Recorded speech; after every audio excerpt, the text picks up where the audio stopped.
ቅድሚ 12 ዓመታት 33,000 ቅርሺ ሒዛ ዝተመስረተት ትካል ዕቋርን ልቕሕን ፓናማ መናእሰይ ኣብዚ ሕዚ እዋን ድማ ልዕሊ 54,000 ኣባላት ኣፍርያ ልዕሊ 4 ቢልዮን ቅርሺ ንኣባላት ልቕሓ ከም ዝሃበት ካብቲ ትካል ዝረኸብናዮ መረዳእታ የመላኽት። ፀገም ማሕበረሰብ ኣብ ምቅላል ርኡይ ግደ ካብ ዝነበረን 30 ሕብረት ስራሕ ማሕበራት ኣፍሪካ ቀዳመይቲ ኮይና ከም ዝተዓወተት እውን ጽዑንቶ ፈጠርቲ ኣመራርሓ ብዝብል ዝተዓወቱ ኣቦ ወንበር ቦርድ እታ ትካል ዶክተር ሓልፎም ገዛኢ የረድኡ።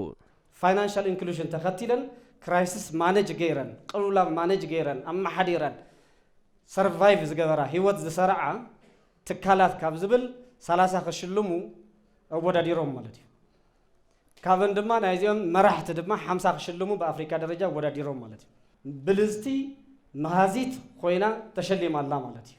ትግራይ ዓድና ካብ ዝሕዝ ዘላቶ ክትወፅእ ተኮይና ትግራይ ዓድና ድኽነት ክተጠፍእ ተኮይና ሕብረት ስራሕ ማሕበራት ክበዝሕ ኣለውን ማለት ምክትል ፕሬዝደንት ብሄራዊ ክልላዊ መንግስቲ ትግራይ ኣይተ ኣማኑኤል ኣሰፋ ብግድኦም ሕብረት ስራሕ ማሕበራት ቁጠባውን ማሕበራውን ፀገማት ህዝቢ ትግራይ ኣብ ምቅላል ዕዙዝ ግደ ስለ ዘለዎን መንግስቲ ትኹረት ሂቡ ድጋፍን ክትትልን ከም ዝገብረለን የረድኡ። ሕብረት ስራሕ ማሕበራት ኣፈጣጥረአን ፀገም ንምፍታሕ እዩ። ስለዚ ፀገም ንምፍታሕ ዝተፈጠረ ፓና መናእሰይ ኣብ ውሽጢ ዓብይ ፀገም ዝወደቀ ህዝቢ ትግራይ ኮይኑ ኣብ ህጉር ተወዳዲሩ ተዓዊ ከምዚኦም ዝበሉን ሕብረት ስራሕ ማሕበራት ከም ፓና መናእሰይ ዝበሉ ሕብረት ስራሕ ማሕበራት እውን ጽባሕ ናይ ትግራይ ዓበይቲ ናይ ፋይናንስ ትካላት እዮም። ጽባሕ ትግራይ ሓፍ ዝበለት ትግራይ ክንርኢና እዚ ክኸውን ተኮይኑ ከዓ ከምዚኦም ዝበሉ ሕብረት ስራሕ ማሕበራት ተጠናኺሮም ክኸዱ ኣለዉ። ሕግዝ ፈቅዶ ኣሰራርሓ ዝፈቅዶ ንሕና እውን ከም መንግስቲ ኣብ ጎኑ ኮይና ክንሰርሕ ከም ዝኾንና ክንሕግዝ ከም ዝኾንና በዘጋጣሚ ከረጋገጽ ፈቱ።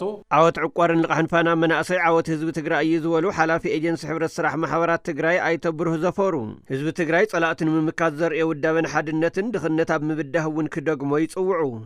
በአፍሪካ ደረጃ ዝተረኸበ ዓወት ፓናማ መናእሰይ ዕቋርን ልቕሕን ሕብረት ስራሕ ማሕበር ዓወት ኩሎም ሕብረት ስራሕ ማሕበራት ትግራይ ጥራሕ ዘይኮነስ ዓወት ትግራይን ህዝባን እውን እዩ። ንቑሑን ስልጡንን ህዝቢ ትግራይ ተወዲብካ ጸላእቲ ከምስዓር ጥራሕ ዘይኮነስ ተወዲብካ ድኽነትን ዕፅዋን ክባን ምሽናፍ ከም ዝከኣል እውን ዝፈልጥ እዩ። ስለዝኾነ ትግራይ ምስ ዘለዋ ህሉ ኩነታት ሕብረት ስራሕ ማሕበር ከም ሴክተርን ከም ሓደ ክፍሊ ኢኮኖሚን ስትራቴጂክ ትኩረትን ጠመተን ስትራቴጂክ መሪሕነትን ዝጠልበሉ ሰዓት ኢና ዘለና። ስለዝኾነ ነዚ ኩነት ኣዝዩ ተረዲእኻ ካብቲ ዘለናዮ ሽግር ክንወፅእ ከም ትግራይ እንድሕርዳ ኮይና ሕብረት ስራሕ ማሕበራት መዋፅኦ ትግራይ እየን ትኹረት ኩሎም መራሕቲ ኣብ ሕብረት ስራሕ ማሕበር ክኸውን ይግባእ።